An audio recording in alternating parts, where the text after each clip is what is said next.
D ಗ್ಯಾಂಗ್ನಿಂದ Renukaswamy ಕೊಲೆ ಪ್ರಕರಣಕ್ಕೆ ಸಂಬಂಧಪಟ್ಟಂತೆ ಇಡೀ ಗ್ಯಾಂಗ್ ವಿರುದ್ಧವೇ ಸಿಕ್ತ ಪ್ರಬಲ ಸಾಕ್ಷ್ಯ.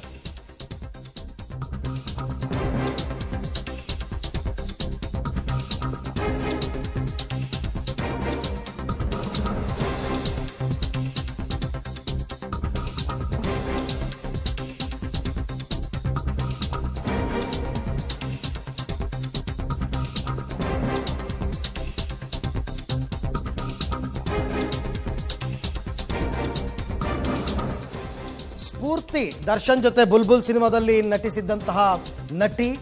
ಆಕೆ ಹೇಳ್ತಾರೆ, ಈ ವಿಷಯ ಕೇಳಿ ನಮಗೆ ತುಂಬ ಶಾಕ್ ಆಯಿತು. ಅವ್ರನ್ನ ತುಂಬ ಹತ್ತಿರದಿಂದ ನೋಡಿದ್ದೀನಿ. ಈ ಥರ ಎಲ್ಲ ಅವ್ರು ಮಾಡಿರೋದಕ್ಕೆ ಸಾಧ್ಯನೇ ಇಲ್ಲ. ಆದಷ್ಟು ಬೇಗ ದರ್ಶನ್ ಅಣ್ಣ ಈ ಕೇಸ್ನಿಂದ ಹೊರಗೆ ಬರಲಿ ಅಂತ ಅವರು ಕೂಡ ಕೇಳ್ಕೊಂಡಿದ್ದಾರೆ. ಮತ್ತೆ ಸ್ಫೂರ್ತಿ ವಿಶ್ವಾಸ್ ಅವರಿದ್ದಾರೆ. ಸದ್ಯ QPL ಅಂದರೆ ಕ್ವೀನ್ಸ್ ಪ್ರೀಮಿಯರ್ ಲೀಗ್ಗೆ ಸಾಕಷ್ಟು ಭರ್ಜರಿಯಾಗಿ ಪ್ರಾಕ್ಟೀಸ್ ನಡೆಸಿದ್ದಾರೆ. ನಮ್ಮ ಜೊತೆ ಸ್ಫೂರ್ತಿ ಅವರಿದ್ದಾರೆ. ಈಗ ಪ್ರಸಕ್ತವಾಗಿ ವಿದ್ಯಮಾನಗಳನ್ನು ಗಮನಿಸ್ತಾ ಇದ್ದೀರಾ.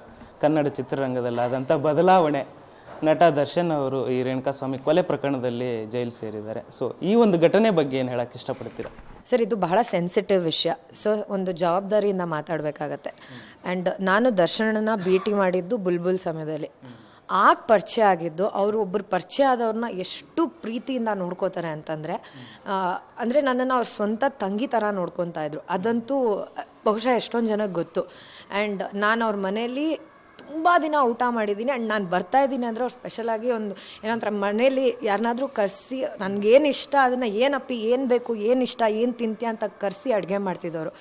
ಸೇಮ್ ವಿಜಯಲಕ್ಷ್ಮಿ ಅಕ್ಕ ಕೂಡ ನಾವು ಹೋಗ್ತಿದ್ದೀವಿ ಅಂತಂದರೆ ಏನು ತಿಂತೀಯೋ ಏನು ಮಾಡ್ತೀಯೋ ಅಂತ ಅಷ್ಟು ಪ್ರೀತಿಯಿಂದ ಅಂದರೆ ಅವರು ಮನೆಯವ್ರ ಥರನೇ ನೋಡ್ಕೊಂಡಂಥ ವ್ಯಕ್ತಿತ್ವ ಅವ್ರದ್ದು. ಇದೆಲ್ಲ ನಡೆದಿದೆ ಅಂದರೆ ಫಸ್ಟ್ ಆಫ್ ಆಲ್ ಅದನ್ನು ಡೈಜೆಸ್ಟ್ ಮಾಡ್ಕೊಳ್ಳೋಕ್ಕೆ ನನಗೆ ತುಂಬ ಟೈಮ್ ತೊಗೋತು. ಇದು ನಿಜವಾಗ್ಲೂ ನಡೀತಾ ಇದೆಯಾ, ಏನಾಗ್ತಿದೆ ಅಂತ. ಯಾಕಂದರೆ ನಾನು ತುಂಬ ಹತ್ತಿರದಿಂದ ಅವ್ರನ್ನ ನೋಡಿರೋ ಅವರ ವ್ಯಕ್ತಿತ್ವ ಖಂಡಿತ ಇಷ್ಟು ಕ್ರೂರತ್ವ ಇರೋವಂಥ ವ್ಯಕ್ತಿತ್ವ ಅವ್ರದ್ದಲ್ಲ, ನನಗೆ ಗೊತ್ತಿರೋ ಮಟ್ಟಿಗೆ. ಬಟ್ ಅದೇ ರೀತಿ ಒಂದು ಜವಾಬ್ದಾರಿಯುತ ನಾಗರಿಕರಾಗಿ ಮಾತಾಡಬೇಕಂತಂದರೆ law is beyond everybody. Nobody is beyond law. And ನಾವು ಅದನ್ನು ರೆಸ್ಪೆಕ್ಟ್ ಮಾಡಬೇಕಾಗತ್ತೆ. ಸೊ ಲಾ ಅದರ ಪ್ರಕಾರ ಯಾರು ತಪ್ಪಿತಸ್ಥರಿದ್ರು ಕೂಡ ಅವರಿಗೆ ಶಿಕ್ಷೆ ಆಗಲೇಬೇಕು. ಬಟ್ ಇದರಲ್ಲಿ ಇನ್ನೂ ಸಾಬೀತಾಗಿಲ್ಲ ಅವರೇ ಅಂದರೆ ಏನಂತಾರೆ A1 A2 ಅವರೇ ಮಾಡಿದ್ದಾರೆ ಅನ್ನೋದು ಕೂಡ ಅದಿನ್ನೂ ಪ್ರೂವ್ ಆಗಿಲ್ಲ. ಸೊ ನಾನಂತೂ ದೇವ್ರ ಹತ್ರ ಬೇಡ್ಕೋತೀನಿ ಅವ್ರು ಈ ಥರ ಮಾಡಿರಲ್ಲ ಅಂತ. ಅವ್ರು ಆದಷ್ಟು ಬೇಗ ಈ ಒಂದು ಇದರಿಂದ ಆಚೆ ಬರಲಿ. ಆ್ಯಂಡ್ ಒಂದೇನು ಅಂತಂದರೆ, ನನಗೆ ಆ ಫಸ್ಟ್ ಒಂದು ಪೋಸ್ಟ್ ನೋಡಿದೆ, ವಿಜಯಲಕ್ಷ್ಮಿ ಅಕ್ಕ ಇದರಿಂದ ದೂರ ಉಳಿದಿದ್ರು. 3-4 ದಿವಸ ಆದಮೇಲೆ ಈ ಒಂದು ಕೇಸ್ನಲ್ಲಿ ಅವರು ಮತ್ತೆ ಏನಂತಾರೆ ಲಾಯರ್ನ ಅಡ್ವೊಕೇಟ್ನ ಮೀಟ್ ಮಾಡೋಕ್ಕೆ ಹೋಗ್ತಾರೆ. ಎಷ್ಟು ನನಗೆ ಅವ್ರ ಬಗ್ಗೆ ರೆಸ್ಪೆಕ್ಟ್ ಜಾಸ್ತಿ ಆಯಿತು ಅಂತಂದರೆ, I am not even exaggerating. ಮದುವೆ ಅನ್ನೋದು ಆ ಸಂಬಂಧಕ್ಕೆ ಎಷ್ಟು ಬೆಲೆ ಇದೆ. ನಿಜವಾಗ್ಲೂ ವಿಜಯಕ್ಕ, ಹ್ಯಾಟ್ಸ್ ಆಫ್ ಟು ಯು. ಈ ಒಂದು ಟೈಮಲ್ಲೂ ಅಣ್ಣನ ಜೊತೆ ನಿಂತಿದ್ದೀರಾ ಅಂದರೆ I think you prove what ಅಂದರೆ ಒಂದು ಮದುವೆ ಬೆಲೆ ಏನಿದೆ ಅದನ್ನು ನೀವು ಪ್ರೂವ್ ಮಾಡ್ತೀರಾ. ಆ್ಯಂಡ್ ಆದಷ್ಟು ಬೇಗ ನ್ಯಾಯಕ್ಕೆ ಅದೊಂದು ಇದು ಸಿಗಬೇಕು. ಬಟ್ ನಾನು ಪರ್ಸ್ನಲಾಗಿ ಬೇಡ್ಕೊಳ್ಳೋದು ಅವ್ರಿಗೆ ಇದರಿಂದ ಆಚೆ ಬರಲಿ, ಅವ್ರು ಈ ಥರ ಮಾಡಿಲ್ಲ ಅನ್ಕೊತೀನಿ, ನಂಬಿಕೆ ಇದೆ. So just hope for the best. Darshan ಅವರು ಮತ್ತು ವಿಜಯಲಕ್ಷ್ಮಿ ಅವರ ಈ ಒಂದು ಬಂಧದ ಬಗ್ಗೆ ಮಾತಾಡ್ತಾ ಇರುವಾಗ ನಿಮ್ಗೆ ಸಹಜವಾಗೇ ಭಾವುಕರಾದ್ರಿ.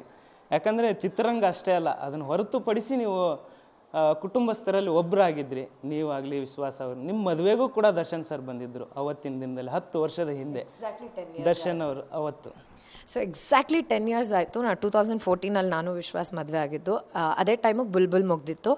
ಆ್ಯಂಡ್ ದರ್ಶನ, ವಿಜಯಕ್ಕ ಮತ್ತು ವಿನೀಶ್ 3 ಜನ ಕೂಡ ನಮ್ಮ ಮದುವೆಗೆ ಬಂದಿದ್ದರು. ಆ್ಯಂಡ್ ಐ ಥಿಂಕ್ ನೀವು ಆ ವಿಡಿಯೋ ನೋಡಿದ್ರೆ ಗೊತ್ತಾಗುತ್ತೆ ಆ ಮೂಮೆಂಟ್ ನಮ್ಗೆ ಎಷ್ಟು ಸ್ಪೆಷಲ್ ಅಂತ.